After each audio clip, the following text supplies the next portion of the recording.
Capítulo 2. El terror. Apenas acababa de ponerse el sol, un día de agosto de 1861, y ya el pueblo de Yautepec parecía estar envuelto en las sombras de la noche. Tal era el silencio que reinaba en él. Los vecinos, que regularmente en estas bellas horas de la tarde, después de concluir sus tareas diarias, acostumbraban siempre salir a respirar el ambiente fresco de las calles, o a tomar un baño en las pozas y remansos del río, o a discurrir por la plaza o por las huertas, en busca de solaz. Hoy no se atrevían a traspasar los dinteles de su casa, y por el contrario, antes de que sonara en el campanario de la parroquia el toque de oración, hacían sus provisiones deprisa y se encerraban en sus casas como si hubiese epidemia, palpitando de terror a cada ruido que oían. Y es que, a esas horas, en aquel tiempo calamitoso, comenzaba para los pueblos en que no había una fuerte guarnición el peligro de un asalto de bandidos, con los horrores consiguientes de matanza, de raptos, de incendio y de exterminio. Los bandidos de la Tierra Caliente eran sobre todo crueles. Por horrenda e innecesaria que fuera una crueldad, la cometían por instinto, por brutalidad, por el solo deseo de aumentar el terror entre las gentes y divertirse con él. El carácter de aquellos plateados, tal era el nombre que se daba a los bandidos de esa época, fue una cosa extraordinaria y excepcional, una explosión de vicio, de crueldad y de infamia que no se había visto jamás en México.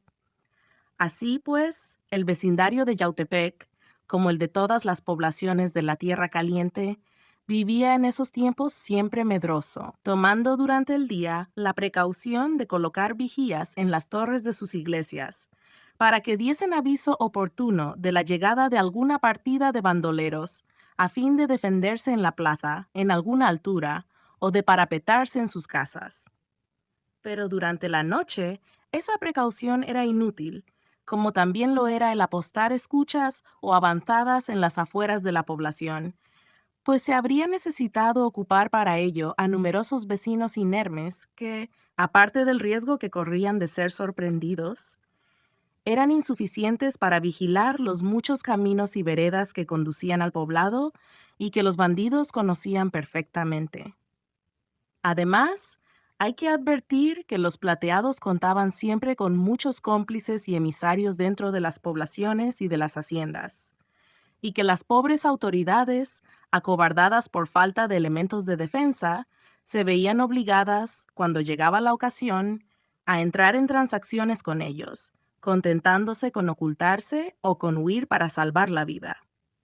Los bandidos, envalentonados en esta situación, fiados en la dificultad que tenía el gobierno para perseguirlos, ocupado como estaba en combatir la guerra civil, se habían organizado en grandes partidas de 100, 200 y hasta 500 hombres, y así recorrían impunemente toda la comarca, viviendo sobre el país, imponiendo fuertes contribuciones a las haciendas y a los pueblos, estableciendo por su cuenta peajes en los caminos y poniendo en práctica todos los días el plagio, es decir, el secuestro de personas, a quienes no soltaban sino mediante un fuerte rescate. Este crimen, que más de una vez ha sembrado el terror en México, fue introducido en nuestro país por el español Cobos, jefe clerical de espantosa nombradía y que pagó al fin sus fechorías en el suplicio. A veces los plateados establecían un centro de operaciones, una especie de cuartel general, desde donde uno o varios jefes ordenaban los asaltos y los plagios, y dirigían cartas a los hacendados y a los vecinos acomodados pidiendo dinero. Cartas que era preciso obsequiar, so pena de perder la vida sin remedio.